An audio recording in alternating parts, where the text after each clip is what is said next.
Hello friends, आज की इस वीडियो में हम डिस्कस करने वाले हैं इंडस्ट्रियल ऑटोमेशन के बारे में। इंडस्ट्रियल ऑटोमेशन होता क्या है, इस फील्ड में आने के लिए क्या क्या स्किल्स की रिक्वायरमेंट होती है और इस फील्ड में क्या क्या जॉब्स हो सकती हैं, उसके बारे में हम डिस्कस करेंगे। तो सबसे पहले देखते हैं कि इंडस्ट्रियल ऑटोमेशन होता क्या है, इसकी डेफिनेशन को समझने की कोशिश करते हैं। देखिए, अगर हम ऑटोमेशन के डेफिनेशन की अगर बात करें तो इसका मतलब होता है it is the creation of technology to control and monitor the production and delivery of various goods and services। इसका मतलब ये हुआ कि जितने भी इंडस्ट्रीज में जो भी प्रोडक्शन हो रहा है, कोई पार्ट्स या प्रोडक्ट्स का मैन्युफैक्चरिंग हो रहा है या किसी सर्विस की डिलीवरी हो रही है, उसको कंट्रोल करना और उसकी मॉनिटरिंग करना। तो स्पेसिफिक अगर इंडस्ट्रियल ऑटोमेशन के पर्सपेक्टिव में अगर हम बात करें तो इंडस्ट्रियल ऑटोमेशन जो है वो एक ऐसी टेक्नोलॉजी है जिसके थ्रू हम ऐसी मशीनरी डिज़ाइन करते हैं जिसमें जो प्रोसेस होता है, जो मैनुअल प्रोसेस होता है, उसको ऑटोमेटिक करना और उसकी जो प्रोडक्शन रेट है उसको कंट्रोल करना और उसकी मॉनिटरिंग करना बेसिकली। सो अगर हम किसी इंडस्ट्री में अगर ब्रॉड सेंस में अगर हम विजुअल इंस्पेक्शन करें तो आपको वहाँ पे बहुत सारे मोशंस होते हुए दिखाई देंगे। कहीं पे कोई बॉडी पुश हो रही है, कहीं पे किसी पर्टिकुलर पार्ट को पुल किया जा रहा है, कहीं पे किसी चीज़ को कंप्रेस किया जा रहा है, किसी चीज़ को एनलार्ज किया जा रहा है, कहीं पे लीनियर मोशन है, कहीं पे रोटरी मोशन है।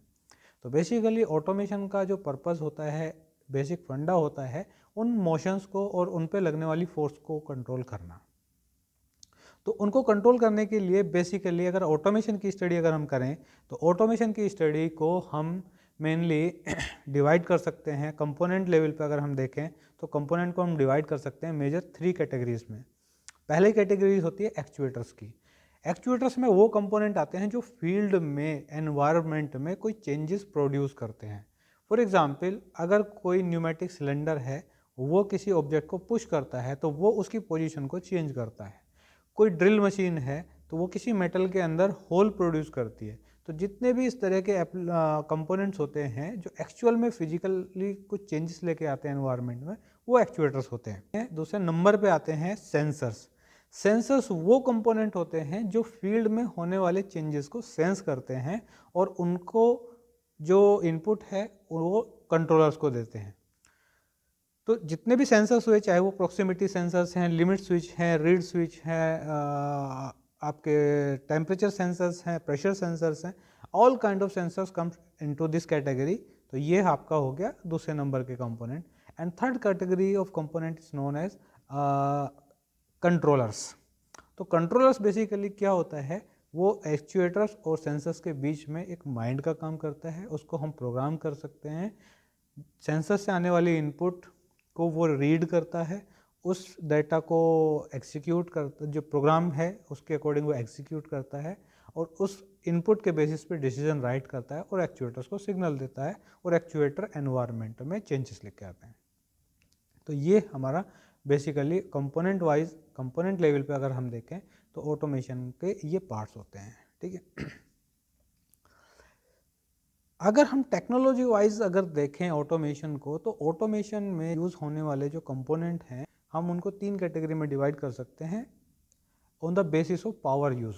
नंबर 1 है हमारे न्यूमेटिक कंपोनेंट्स, न्यूमेटिक सिलेंडर्स। इन कंपोनेंट्स में कंप्रेस्ड एयर का यूज़ किया जाता है टू प्रोड्यूस द वर्क।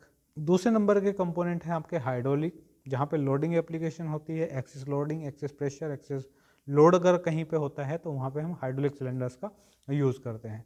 और थर्ड कैटेगरी होती है हमारी electrical actuators. Electrical actuators means जहाँ पे इलेक्ट्रिसिटी एनर्जी का यूज़ करके हमें मोशन एक्वायर करना होता है।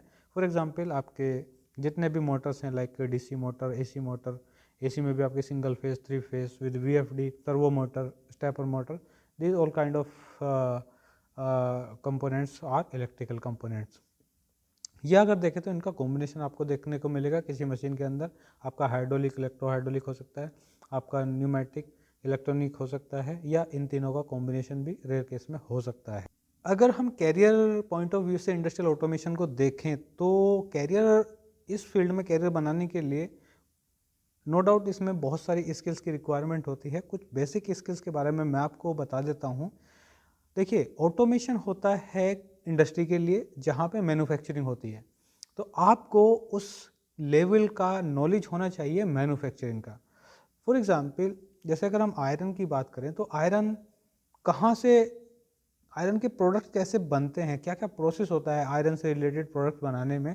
फॉर एग्जांपल जैसे फोर्जिंग हो गया, सबसे बेसिक और रॉ ऑपरेशन होता है फोर्जिंग का, उसके बाद फॉर्मिंग का, उसके बाद मशीनिंग का, मशीनिंग के बाद मशीनिंग में भी कई कैटेगरी हैं, यहाँ पे टर्निंग है, मिलिंग है, ड्रिलिंग है, हुबिंग है, lot of process are related to this only iron.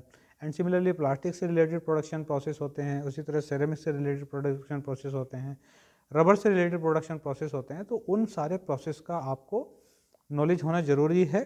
So manufacturing की प्रोसेस की ऑलमोस्ट सभी तो नहीं जान सकते हम, लेकिन जिस फील्ड से रिलेटेड हम ऑटोमेशन में हम जा रहे हैं तो उसका नॉलेज होना बहुत इंपॉर्टेंट है।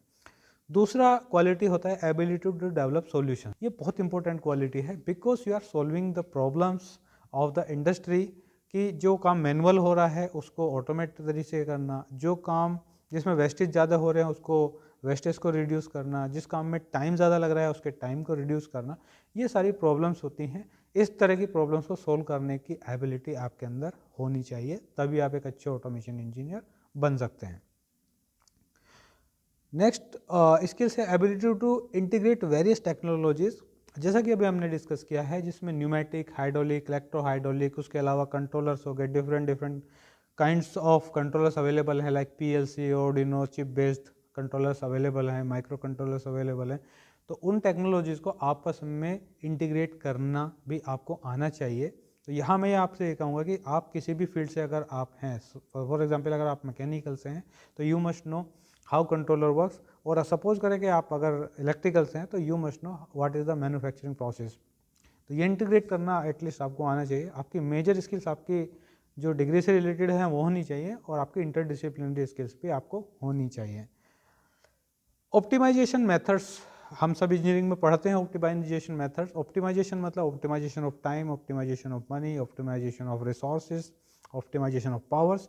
ये मेथड्स आपको सीखने होंगे ताकि आप एक अच्छी ऑटोमेटिक मशीन बना के इंडस्ट्रियलिस्ट को दे सकें या उसको सॉल्यूशन आप दे सकें। नेक्स्ट स्किल्स है note skills, I would say that is knowledge only, because industry 4.0, IoT, cloud computing, ये सारी नई नई टेक्नोलॉजीज़ आ रही हैं मार्केट में। तो ये इंडस्ट्री में मैन्युफैक्चरिंग से रिलेटेड इनमें बहुत कुछ एडवांस टेक्निक्स आ चुकी हैं, तो उसका भी आपको बेसिक नॉलेज एटलीस्ट होना चाहिए। और last but not least but very much important, आपको बजटिंग, आपको टेक्नो कॉमर्शियल कॉम्बिनेशन अच्छा बनाना आना चाहिए। तो ये कुछ स्किल्स हैं जो इंडस्ट्रियल ऑटोमेशन इंजीनियर्स में होनी एक रिक्वायर्ड है। अगर ये स्किल्स आपके अंदर अगर हैं तो वो आपका कैरियर को कोई नहीं रोक सकता। आप एक अच्छा कैरियर अपने इस फील्ड में बना सकते हैं। इंडस्ट्रियल ऑटोमेशन में अगर टेक्निकल स्किल्स की अगर बात करें तो टेक्निकल स्किल में आपकी कुछ स्किल्स के बारे में आपको बताना चाहूँगा, वो रिक्वायर्ड स्किल्स हैं। तो नंबर 1 पे आता है इंजीनियरिंग डिज़ाइन। ठीक है, देखिए आप कोई मशीनरी बना रहे हैं तो उसका लेआउट आपको आना चाहिए, उसकी 3D मॉडलिंग आना चाहिए, उसका सिमुलेशन आना चाहिए। इन द सेंस अगर मैं कहूँ तो आपको 3D डिज़ाइनिंग आनी चाहिए विद प्रॉपर ऑप्टिमाइजेशन टेक्निक। ठीक है, तो वो आपको एक स्किल सेट की रिक्वायरमेंट है। उसमें मैकेनिकल आपकी डिज़ाइन हो सकती है, इलेक्ट्रिकल डिज़ाइन हो सकती है, इलेक्ट्रॉनिक डिज़ाइन भी हो सकती है। तो जो जिस फील्ड से रिलेटेड है उसकी डिज़ाइनिंग उसको आनी चाहिए। मोशन टेक्नोलॉजीज से रिलेटेड जितनी भी डिवाइसेस हैं, लाइक न्यूमेटिक, हाइड्रोलिक, चाहे सर्वो या स्टेपर, ठीक है, या आपकी इलेक्ट्रोलीनियर डिवाइसेस आती हैं, उन सब की नॉलेज आपको होनी चाहिए, क्योंकि इन सब का बहुत ज़्यादा यूटिलाइजेशन होता है इंडस्ट्रियल ऑटोमेशन मशीन्स में। तो इनकी नॉलेज रिक्वायर्ड है technically. Control system like PLC, HMI, SCADA, इन सब की नॉलेज आपको होनी चाहिए क्योंकि ये आपके कंट्रोल सिस्टम है। इंस्ट्रूमेंटेशंस पार्ट्स से अगर देखा जाए तो सेंसर्स और आपके जितने फील्ड इंस्ट्रूमेंट्स हैं उसमें चाहे डिजिटल सेंसर्स हों चाहे एनालॉग सेंसर्स हों, इनकी बहुत ज़्यादा रिक्वायरमेंट होती है। जैसा कि मैंने इनिशियल में बताया था, तो 3 kind of components are there. Number 1 actuators, number 2 sensors, number 3 आपके हैं कंट्रोलर्स। तो इनका मेजर आपको मालूम होना चाहिए, ये रिक्वायर्ड है। और जैसे कि न्यू टेक्नोलॉजी आ रही है machine to machine communication, machine to product communication, okay, इनके लिए आपको नेटवर्किंग का बहुत ज़्यादा तो नहीं, लेकिन एक अच्छा खासा नॉलेज की रिक्वायरमेंट है। अगर आईपी बेस्ड मशीन्स अगर आप बना रहे हैं तो उसकी नेटवर्किंग किस तरह से की जाती है उसकी नॉलेज होना बहुत ज़रूरी है। तो ये these are the major technical skill sets you must know about this.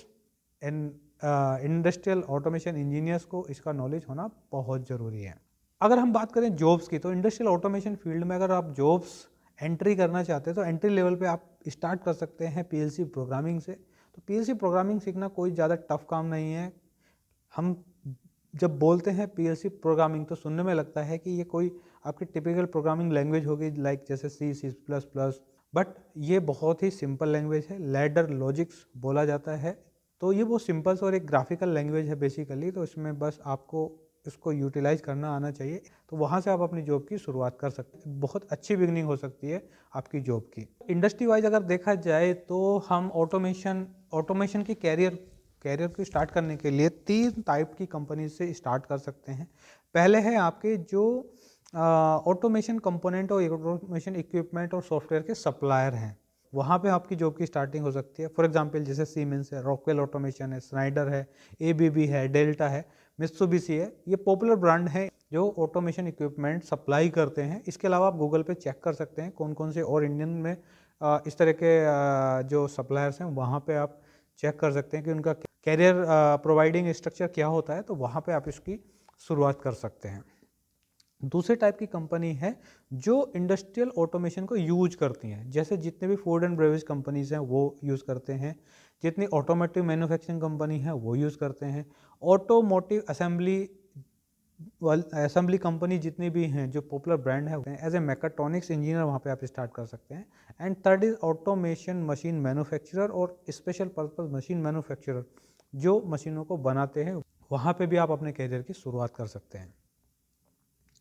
अगर जॉब सिनेरियो देखा जाए तो ऑटोमेशन देखिए ऑलमोस्ट एवरी इंडस्ट्री में एग्जिस्ट करता है, लाइक ऑटोमोटिव से लेके फार्मास्यूटिकल कंपनीज या फूड एंड बेवरेज से लेके आपकी एरोस्पेस कंपनीज, आपके aeroplane manufacturer, shoe manufacturer, pencil manufacturer, almost every manufacturer use automatic machines nowadays.